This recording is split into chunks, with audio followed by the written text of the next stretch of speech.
इस बीच दुर्ग से एक बड़ा अपडेट आ रहा है, जहां पर बच्चों की अदला बदली मामले में एक बड़ा अपडेट है। डीएनए टेस्ट रिपोर्ट में खुलासा हुआ है, वास्तव में बच्चों की अदला बदली हुई थी, दोनों बच्चों की मां को सौंपा गया है। तो दुर्ग से इस वक्त का बड़ा अपडेट, दुर्ग में बच्चों की अदला बदली मामले में एक बड़ा अपडेट है। डीएनए टेस्ट हुआ, जिसमें रिपोर्ट में एक बड़ा खुलासा हुआ है, वास्तव में बच्चों की अदला बदली हुई थी और अब दोनों बच्चों को उनकी मांओं को सौंप दिया गया है। ज्यादा जानकारी के साथ हमारे सहयोगी आकाश राव हमारे साथ जुड़ गए हैं। आकाश, डीएनए टेस्ट रिपोर्ट में खुलासा हुआ है कि दोनों बच्चों की अदला बदली हुई थी। पहले तो पूरे इस मामले को विस्तार से समझाइए और इसमें जो अदला बदली हुई थी उसके पीछे क्या कारण था वो भी बताइए। बिल्कुल, ये पूरा मामला दुर्ग जिला अस्पताल के जच्चा बच्चा वार्ड का है, जहां पर 23 जनवरी को एक ऐसी गर्भवती भर्ती होती है जिनका डिलीवरी होना रहता है और 23 जनवरी को ही इनको दो बच्चे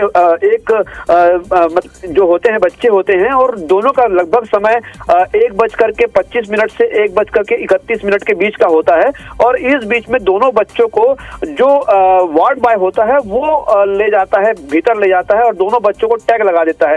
टैग लगाने के बाद दोनों के बच्चों के हाथ में, एक के हाथ में सबाना और एक के हाथ में साधना लिखा हुआ रहता है। तो ऐसे में जब पुकारा जाता है और पुकारने के बाद जो सबाना को साधना का बच्चा दे दिया जाता है और वही साधना को सबाना का बच्चा, तो ऐसे में दोनों बच्चे एक्सचेंज हो जाते हैं। और ये पूरा मामला तब खुलता है जब 7 दिन के बाद दोनों ही परिवार अपने ट्रीटमेंट के लिए वापस जच्चा बच्चा वार्ड पहुंचते हैं और वहां पर ये टैग देख करके खुद जिला अस्पताल के जो कर्मचारी है वो इस बात को पुख्ता करते हैं कि दोनों बच्चे आपस में अदला बदली हो गए हैं। लेकिन इस पूरे मामले में जो सबाना के पास बच्चा जो रहता है, उस सबाना को ये रहता है कि उनके परिवार वाले कहते हैं कि इनको वापस करना है, लेकिन जो साधना है वो अपने बच्चे को लौटाना नहीं चाह रही थी। तो ऐसे में पूरा मामला जिला प्रशासन के पास पहुंचता है। जिला प्रशासन इसमें जो सीडब्ल्यूसी को पूरा मामला सौंपता है और सीडब्ल्यूसी ने आदेश किया था कि इस दोनों बच्चे के साथ साथ माता पिता